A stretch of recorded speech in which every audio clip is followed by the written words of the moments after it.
Honorable Millie Odhiambo, I don't want us to use points of orders and information to debate.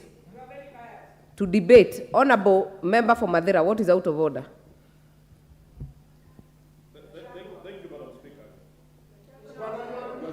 Thank you, Madam Speaker. Madam Speaker, on Order 91, which requires a member to substantiate, I believe Honorable Junet is out of order when he says that those who were shot by police officers. Order, members. Madam Speaker, order, members. It has order, Honorable Amombi.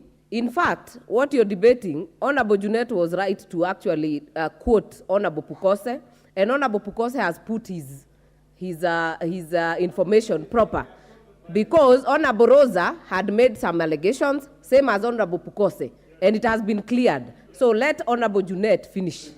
Yeah.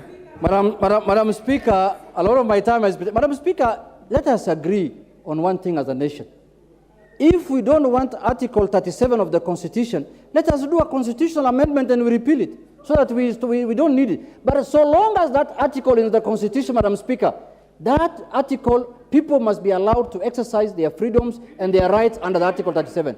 Madam Speaker, Madam Speaker, when you go to Article 239, it is very clear, national security organs, in performing the functions and exercising the powers of the national security agents, and every member of the national security organs shall not, one, act in a partisan manner, Madam Speaker. We cannot have a partisan police service, Madam Speaker. That cannot happen in this country, over our watch as members of this House. Secondly, Madam Speaker, further any interest of any political party. If Kenya Kwanza wants to advance their agenda, let them have, like KANU, let them have Kenya Kwanza goons and youth wingers. Let them do that and use that to... You cannot use the police to propagate your agenda, Madam Speaker. That cannot happen. The police is there to protect and defend the rights of every Kenyan. And once that is lost, Madam Speaker, that is the beginning of anarchy in this country. That is the beginning of anarchy, Madam Speaker. Let us not lose that. Honorable Junet, your time is up. This next chance will go to the Leader of Majority. Thank you, Honorable Speaker. Maybe, Honorable Speaker, I just begin by telling the Honorable Junet that the Kenya Kwanza government has no desire, has no plans to enlist the services of goons. Yes. Those who enlist the services of goons and anarchy are well known in this country. And I want to join you to say that the police should and must act fairly, objectively, and in line with the law. And with that, I thank the Honorable Rosa Buyu for having brought us this motion. Not necessarily to discuss the police, but to have an opportunity to have a conversation and a debate on violence and the use of violence as currency for political engagement in this country. Honorable Speaker, we've all been very keen to quote Article 37 of the Constitution on the right to picket and demonstrate.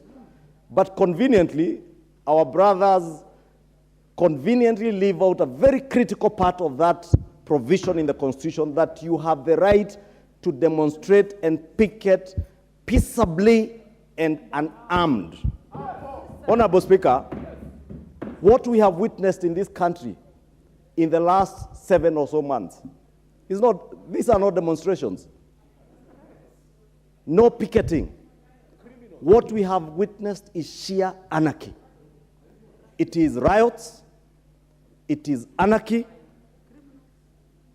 Honorable Speaker, if you can protect me from the member for Baringo, she will have an opportunity.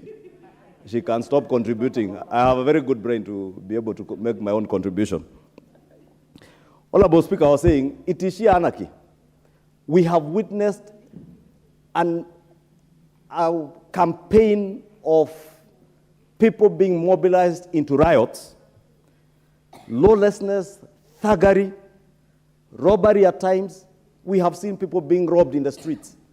We have seen shops being looted. We have seen highways, very expensive highways, being destroyed. Newly built roads like ABC running at Kangemi. Honorable Speaker, I saw the other day tires being lit. There is now a pothole in the middle of that highway. Tomorrow, there will be an accident there, and we'll all be crying, oh, why is the ministry not doing this? What about the person who lit a tire to destroy that public infrastructure? I remember last term, when President Uhuru Kenyatta said, as he commissioned the Nairobi-Naivasha Railway, that any person who destroyed public infrastructure, he will not hesitate. In fact, if I quote, he said, haki ya Mungu, nitaweka sahihi anyongwe. I'm not saying anybody, President Ruto should sign for those who destroy the expressway to be hanged or to be executed. But I'm saying we must be responsible as leaders.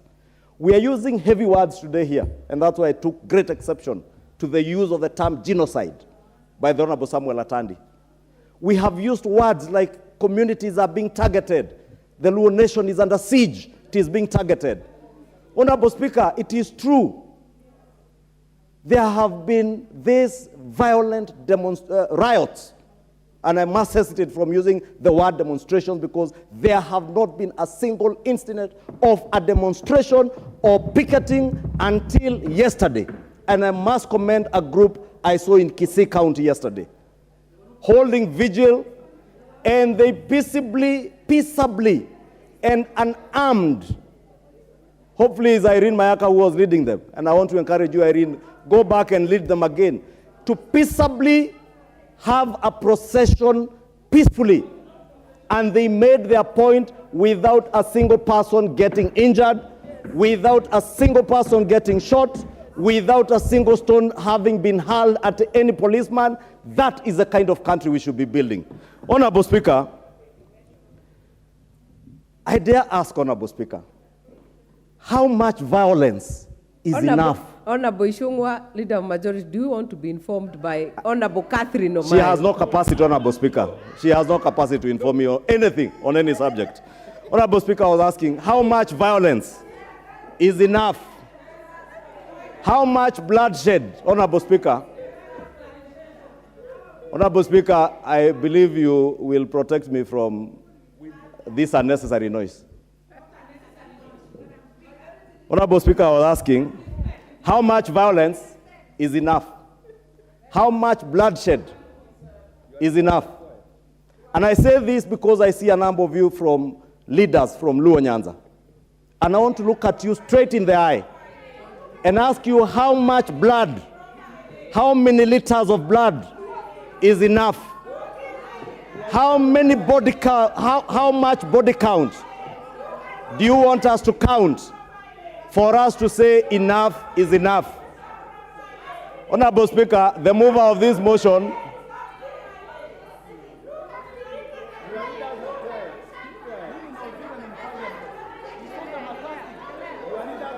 Honorable Speaker, I am posing... Honorable Tiende, what is out of order?